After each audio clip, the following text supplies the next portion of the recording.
Quem governa Roma? Aí a gente vai para o segundo triunvirato. No segundo triunvirato, nós temos aí Lépito, Marco Antônio e Otávio, chamado daqui a pouco de Otávio Augusto. Ah, já sacou. É esse que vai ficar. Lépito e Marco Antônio governam grande parte do mundo romano, sobretudo ali da área que nós conhecemos como Egito. O Marco Antônio é aquele famoso que vai ter um caso com a Cleópatra. Essa Cleópatra que nós conhecemos é a número 7, famosa.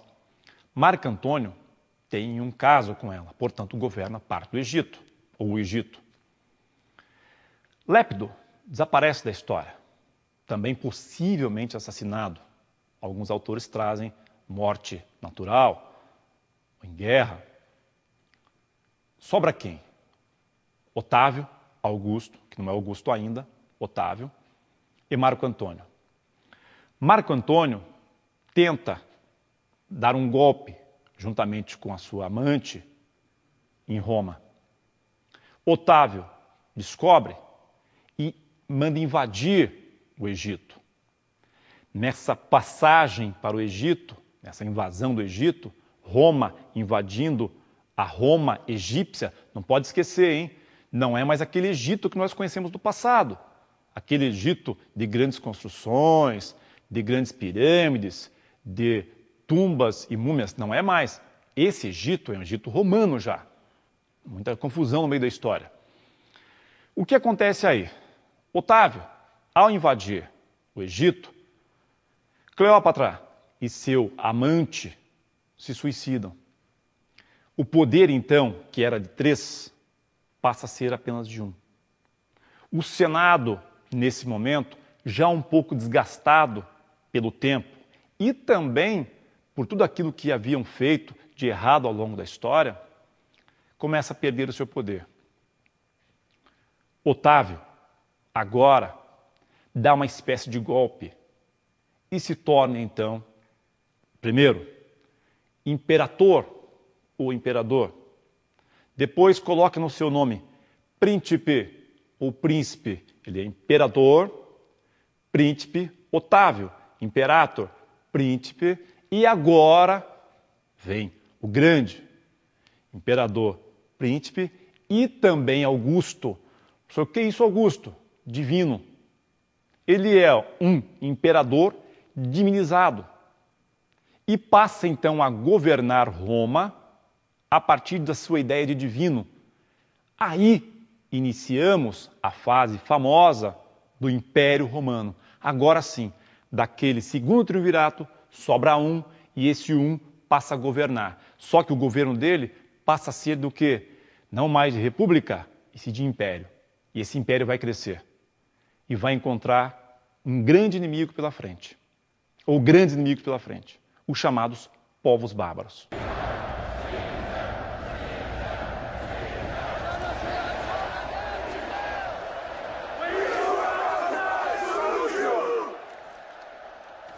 On this day, we reach back to hallowed antiquity to bring you a recreation of the second fall of mighty Carthage. On the barren plain of Zarma, there stood the invincible armies of the barbarian Hannibal. Ferocious mercenaries and warriors from all brute nations bent on merciless destruction, conquest. Your emperor is pleased to give you the barbarian horde.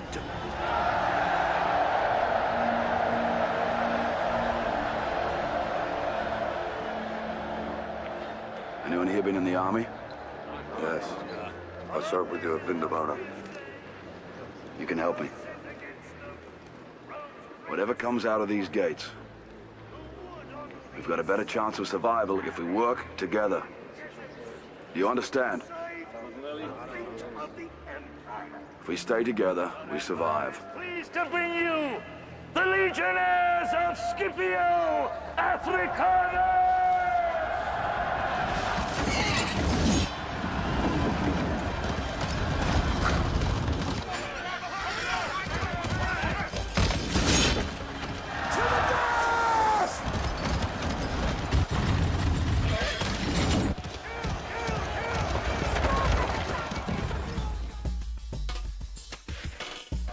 viu um pedaço do filme, um fragmento do filme, viu também ali a organização de Roma.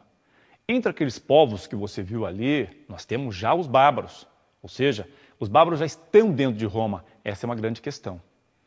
Dentro do Império Romano, o que é importante estudar, professor? Ele é muito grande. A extensão temporal do Império Romano é muito grande. Principal característica, o ager publicus, ou as terras públicas. O que é isso, professor? Eram públicas, tão públicas assim? Não, não se engane. Na verdade, esses homens públicos governam essas terras públicas. Na verdade, eles só governam para eles. Não tem divisão de terras. Embora os irmãos Graco, aquele Graco que você conhece, que tentaram fazer uma reforma agrária em Roma e não conseguiram por quê? Também não vai comparar aí a reforma agrária do passado com a atual, são diferentes. Aquela reforma agrária, na verdade, só tinha a intenção de quê? Distribuir, não igualitariamente, mas pelo menos algumas terras para a população plebeia. O que acontece nesse momento? Os senadores gracos, os dois, de alguma forma posso dizer, foram assassinados. Um foi forçado e o outro assassinado. Por quem será? Claro, pelo Senado sempre. Porque tentaram fazer uma reforma agrária daquele momento, só que a reforma agrária em si dizer o quê? Tirar as terras daqueles homens públicos. Tentaram também fazer uma lei sempre muito presente nos vestibulares, a lei frumentária. Professor, não entendi. Frumentária, que é isso? É a diminuição do preço do trigo para que a população pudesse comprar então em Roma, sobretudo na cidade de Roma. Dessa forma, o Império Romano está cada vez mais se expandindo. E esquece que na expansão tem problema. Quais os problemas que surgem do Império Romano? O primeiro deles, ao redor do Império, como é muito grande, alguns povos já estão se levantando. Nós não queremos mais ser governados pelos imperadores romanos. Muito bem. Então começa a haver grandes revoltas ao redor de Roma, sobretudo dos escravos. Escravo, não pode esquecer, não é só o africano, não é só o negro, são brancos principalmente.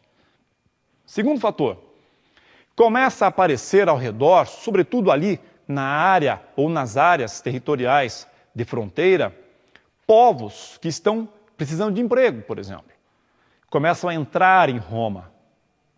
Esses povos são chamados de bárbaros. Professor, quem é o bárbaro? O bárbaro é aquele que não é grego nem romano. Não fala grego e romano. São vários povos. Ou seja, eles estão entrando em Roma. Lentamente. Lentamente, mas em massa. A outra questão que vai causar um problema imenso para o Império é o nascimento de Jesus Cristo. Quando Jesus Cristo nasce, o imperador, não é Augusto, todos os imperadores serão Augusto, ou seja, serão divinizados. Mas como você pode ter dois deuses? Um diz, sobretudo Cristo, Jesus Cristo vai dizer, o meu Deus é o Deus superior. O povo diz, tá, se Jesus Cristo tem um Deus superior, quem é então o imperador? O que o imperador faz? Manda persegui-lo e matá-lo. Só que tem um problema. Os seguidores de Cristo começam a crescer. E nesse crescimento, começa a pressionar também o Império.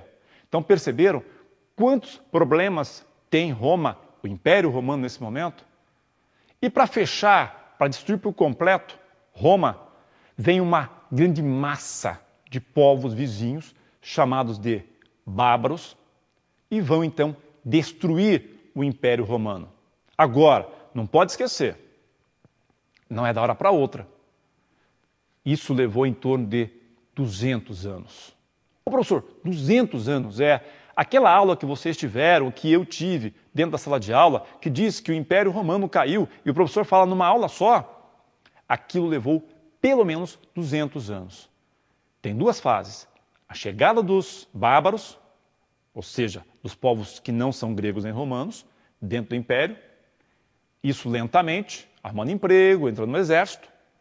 E a outra, massa, chegando para a guerra. Ali, fecha, acaba o Império Romano. É o fim do Império. e o início de uma nova fase da história. Gostou dessa fase de Roma, não é? Ela é extensa. O que vale a pena? Você ver nossas aulas e, principalmente, buscar informações em livros, nas bibliotecas, assistir alguns filmes. Bons estudos!